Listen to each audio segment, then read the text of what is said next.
అది ఎంత ఖరీదైన ప్రాంతమో మీకు తెలిసిందే.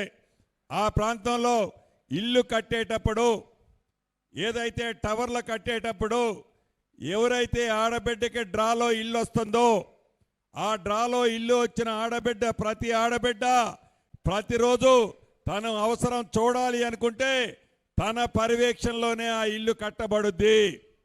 ఏ రకమైన తప్పు జరగకుండా ఉండే విధంగా పారదర్శకంగా ఇల్లు కట్టేటప్పుడు కూడా తను సొంతంగా ఇల్లు దగ్గరుండి కట్టుకోవాలని కోరుకుంటారు, ఆలోచిస్తారు. అదే పద్ధతిలో ఇల్లు కట్టేటప్పుడు కూడా వారు ఒక అసోసియేషన్ లాగా ఏర్పడి ఆ కమిటీ కూడా ఆ కట్టేటప్పుడు నిరంతరము పర్యవేక్షిస్తూ ఆ ఇల్లుని పూర్తి చేసుకునే వసతిని కూడా ఇక్కడ కల్పిస్తున్నాము. ఒక్క నాంపల్లి నియోజకవర్గంలోనే కాదు, ఈరోజు 4 నియోజకవర్గాల్లో డ్రా చేస్తున్నారు. రేపు ఒక 4 నియోజకవర్గాల్లో 4 రోజుల్లో 16 నియోజకవర్గాల్లో డ్రా తీస్తారు. మరొక రోజు మిగిలిన 4 నియోజకవర్గాల్లో డ్రా తీసి మొదటి విడత 20 నియోజకవర్గాల్లో పైలట్గా ఇవి కడుతున్నాము. భవిష్యత్తులో రాబోయే రోజుల్లో మరొక్కసారి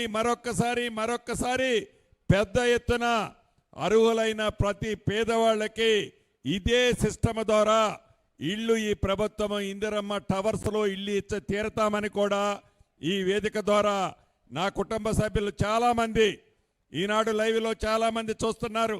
వారందరికీ ఒక్కటే చెప్పదలుచుకున్నాం.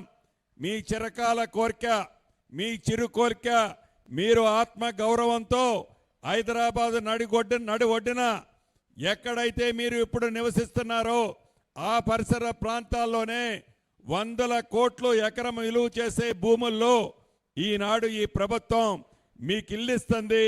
మీకే కాదు, మీలాంటి నిరుపేదలు ఎవరైతే ఉన్నారో అర్హులైన ప్రతి ఒక్కరికి ఈ ప్రభుత్వం ఇల్లు ఇచ్చి తీరుద్దని కూడా ఈ వేదిక ద్వారా నిరుపేదలు ఎవరైతే హైదరాబాద్లో ఉన్నారో, ఈ కోరు ప్రాంతంలో ఉన్నారో వారందరికీ ఈ వేదిక ద్వారా ఒక సందేశాన్ని పంపుతూ ఈ కార్యక్రమాన్ని మొదలుపెట్టవలసిందిగా అధికారులకు ఆదేశిస్తూ నేను సెలవు తీసుకుంటున్నాను.